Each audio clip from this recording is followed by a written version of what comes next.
Bonjour les amis, bienvenue chez LuxGears. Regardez derrière moi, je vous présente la BMW 520D X-Drive Touring. Donc la dernière série 5, je vous la présente vite fait. Pourquoi vite fait? Parce que je dois aller rendre le véhicule après 2-3 jours d'essai. J'ai été très occupé et je vous fais vite fait un tour du propriétaire. Alors, je vous explique, c'est pas très grave parce que les détails de la série 5 Touring, vous les avez déjà dans ma vidéo de la i5 M60 X-Drive Touring. Donc celle-ci, vite fait, je vous montre, elle est magnifique. Pourquoi? Parce qu'elle a la couleur Carbon Schwarz qui est propre au produit M-Pack. Donc ça, c'est très bien. Je vous montre vite fait l'intérieur. Hop, hop, hop. L'intérieur qui est assez beau avec ce cuir brun, on va dire un peu taupe, et puis ce toit panoramique. L'intérieur, vous connaissez, je vous l'ai présenté dans la présentation de la e-Drive 40, la berline électrique. C'est à peu près la même chose. Encore un petit coup d'œil à cette magnifique voiture. Alors, le moteur, hop, c'est un 4 cylindres turbo diesel, common rail, 197 chevaux et 400 Nm. Il est ici accouplé à la fameuse boîte automatique ZF 8 rapports et à la transmission X-Drive 4 roues motrices. Donc ici, juste pour info, on a les roues optionnelles de 20 pouces qui sont assez jolies. Et on a au niveau des autres options, le pack M, le toit panoramique. Voilà, on part au volant, c'est parti! Cette vidéo vous est proposée par Petro Center à Luxembourg. Ça y est, on est au volant, on va vite se dépêcher parce que la nuit tombe et je vais essayer de faire mon essai tant qu'il fait encore clair. Peut-être que je ferai aussi un petit coup dans le noir, ça peut être sympa. Allez, c'est parti. Alors déjà, la grosse différence avec les autres séries 5 que j'ai testées jusqu'à présent sur la chaîne, c'est que les autres, elles étaient électriques et que celle-ci, elle est thermique. Je vous ai fait un petit peu la présentation du moteur. C'est un diesel, le 4 cylindres 2 litres turbo. Et je dois dire que quand on le démarre, on remarque à peine qu'on a un moteur diesel tellement la sonorisation a été travaillée sur cette voiture. Je ne vais pas revenir sur les détails de la position de conduite, de l'infotainment et tout ça parce que je vous ai déjà présenté tout ça dans la vidéo de la BMW i5 e-Drive 40. Donc, ce que je vous propose, c'est d'aller jeter un coup d'œil au lien que je vous mets ici au-dessus. Je ne sais plus si c'est à gauche ou à droite. Et d'aller voir ça pour faire en sorte que cet essai soit plus efficace et plus court et que je me concentre principalement sur le fait qu'on a une voiture thermique. Quelle est la différence par rapport à la version ou aux versions électriques? Alors d'emblée, la première chose qu'on sent tout de suite, c'est l'agilité de la voiture, la légèreté, parce qu'elle pèse un bon 500 kg de moins que les versions électriques. Je vous mets les poids ici par comparaison, ça se sent directement au volant. Donc nous voilà en route avec cette 520D X-Drive Touring. Donc vous savez, un X-Drive, ça veut dire 4 roues motrices. Alors là directement, je vais désactiver l'avertissement de limiteur de vitesse et le lane assist. Voilà, comme ça on ne sera pas embêté. Alors vous voyez ici, bon, puisque vous pouvez le voir, consommation 7 litres 2, c'est pas du tout représentatif, je vous le dis tout de suite. Pourquoi? Parce que j'ai fait pas mal de petits trajets, j'ai pas eu l'occasion de faire des parcours routiers ou autoroutiers où là on peut vraiment faire descendre la consommation de façon significative en dessous des 6 litres. Pour information, quand j'ai eu la voiture, elle avait une consommation moyenne de 6 litres 1, tout type de conduite confondu et avec cette moyenne qui a été faite sur près de 6000 km. Donc il faut plutôt compter 6 litres en moyenne sur cette voiture. Je vais me concentrer maintenant sur le retour, impression de conduite et moteur, châssis, etc. Alors le moteur, fatalement, ça n'a pas du tout la même pêche qu'un moteur électrique parce que le couple il est là mais il n'est pas tout le temps là comme c'est le cas d'un moteur électrique. Ce qui fait que parfois quand on appuie, il faut attendre que la boîte rétrograde, qu'on soit dans le bon régime du boost du turbo pour que ça reparte bien. Donc là il faut bien reconnaître que les versions électriques, elles ont cet avantage de la disponibilité instantanée du couple et ça c'est quelque chose de très bien. Maintenant à la conduite, je dois dire que moi ça me plaît d'entendre les vitesses qui passent, le moteur qui monte en régime. d'autant que le moteur il est assez discret comme je vous l'ai dit. Et ce petit ronronnement, pour ceux qui ont l'habitude, on est de la vieille école, n'est-ce pas? Et c'est bien, moi ça me plaît bien.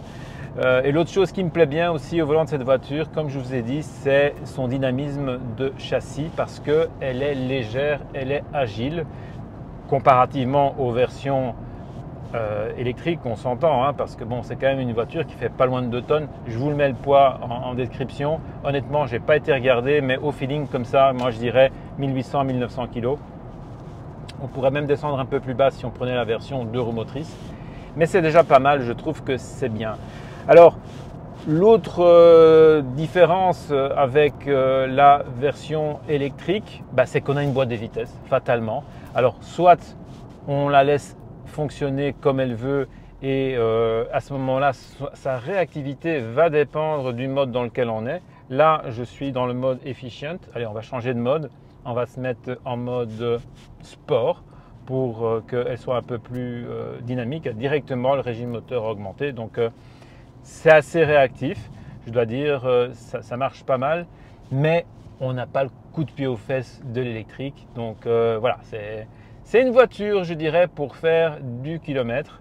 Une voiture de gros rouleur qui permet d'avoir des autonomies assez dingues. Pour information, quand elle a le plein, on dépasse les 1000 km d'autonomie. Donc c'est quand même assez incroyable. Et donc ça s'adresse à des personnes complètement opposées. Ici, on a une hybridation très légère. C'est un mild hybride 48 volts qui permet de faire quelques économies de carburant. Alors ici, je viens de la passer en mode sport de la boîte. Donc on était déjà en mode sport pour le moteur, là on est en sport pour la boîte, juste pour sentir comment est-ce qu'elle se comporte. Elle est vraiment bien, on sent que la voiture est stable et la voiture tourne vraiment sur... on sent qu'elle est sur un long empattement et qu'elle est stable dans les longues courbes, tout en étant relativement agile grâce à son poids contenu. Non, franchement, c'est bien. Ça fait plaisir de sentir cette agilité, ce dynamisme d'un châssis qui est réactif. C'est super, quoi. C'est très bien. Alors, cette BM, qualité perçue, c'est top. Je vous l'ai déjà dit dans les essais précédents. L'habitacle, il a vraiment été traité avec un soin très, très important. Ce niveau de qualité, les matériaux, les assemblages, tout est vraiment bien assemblé, c'est beau à voir. Et ici, je crois que BM a vraiment trouvé son créneau au niveau des intérieurs. Honnêtement, je pense que c'est probablement une des meilleures marques premium à l'heure actuelle en qualité perçue intérieure. Je pense qu'ils sont supérieurs à Mercedes qui malheureusement utilise certains matériaux un peu légers. Comme des commodos qui sont clairement en plastique injecté. Ici, tout est bien traité, vraiment pas mal. Et la voiture, franchement, en mode sport, avec la boîte sport, elle est réactive. Alors on peut en plus jouer avec les palettes au volant, mais est-ce que j'en ai besoin? Pas vraiment. Ah oui, quelque chose qui est pas mal, c'est que BM, en mode sport du moins, permet de moduler dans les virages en faisant du frein pied gauche tout en accélérant. Et ça, c'est rare parce que d'habitude, dès qu'on freine avec une voiture turbo et qu'on a les gaz, la pression turbo est coupée. Et ici, ce n'est pas le cas. Ça permet de faire des micro-ajustements et je trouve ça sympa. Parce que ça permet de conduire de façon sportive, dynamique. Ce châssis, il va bien, il tourne bien, la voiture est agile. Alors, il faut anticiper les changements de rapport pour pas qu'elle arrive au limiteur. Le châssis est bien, franchement, l'amortissement est vraiment top, c'est précis, ça se place bien. Pour une berline familiale, break, 4 roues motrices, ça marche vraiment bien, c'est précis. Le moteur marche suffisamment, bon, ça n'a pas de grande allonge, mais il ne faut pas plus. Et avec la boîte qui réagit bien, il faut légèrement anticiper les changements de rapport. Waouh! Rien à dire, franchement, c'est une voiture qui engage plus à la conduite qu'une électrique parce que vous voyez ici, le fait d'avoir les vitesses, ça permet de de se positionner, de se jauger où on est dans la conduite. Les freinages, on rétrograde, on place la voiture, on rentre dans le virage, on la met à la corde, vraiment bien. BM, décidément, c'est encore faire des voitures. Et franchement, ce châssis, il est vraiment bien. Le moteur marche bien. Franchement, pour un moteur, vous imaginez, on a une grosse voiture, 4 motrices, près de 2 tonnes.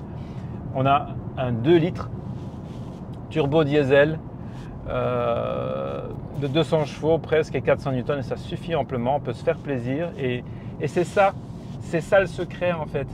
C'est vrai que le 6 cylindres, il est fantastique, mais vu les conditions de circulation aujourd'hui, vu le fait qu'un 6 cylindres, c'est plus lourd, eh bien, je pense que cette version, elle est assez intelligente.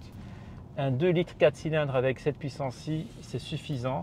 Limite, si vous voulez un peu plus de dynamisme et que vous n'avez pas besoin des capacités 4 roues motrices en hiver, prenez la 2 roues motrices parce que vous aurez encore plus de dynamisme vu que la voiture sera plus légère et vous aurez un véhicule très plaisant à conduire. Qu'est-ce que je préfère, ça ou l'électrique? Pour tous les jours, l'électrique est top parce que le confort, la nonchalance et la réactivité, mais au niveau, je dirais, implication de conduite et plaisir au volant, malgré le fait qu'elle est moins rapide que la e-Drive 40, je crois que je préfère celle-ci parce que elle est plus engageante et en plus aucun souci au niveau du ravitaillement.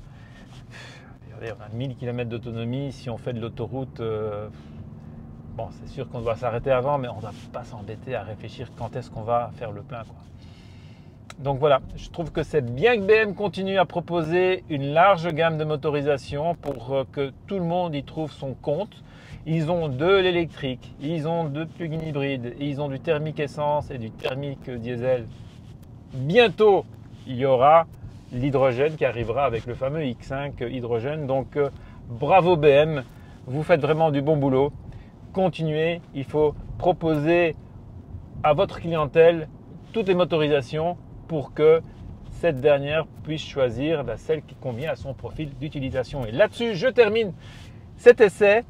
Je vous donne rendez-vous à une prochaine occasion. Je vous dis bye bye. N'oubliez pas les likes, les dislikes, les partages, les commentaires et les abonnements.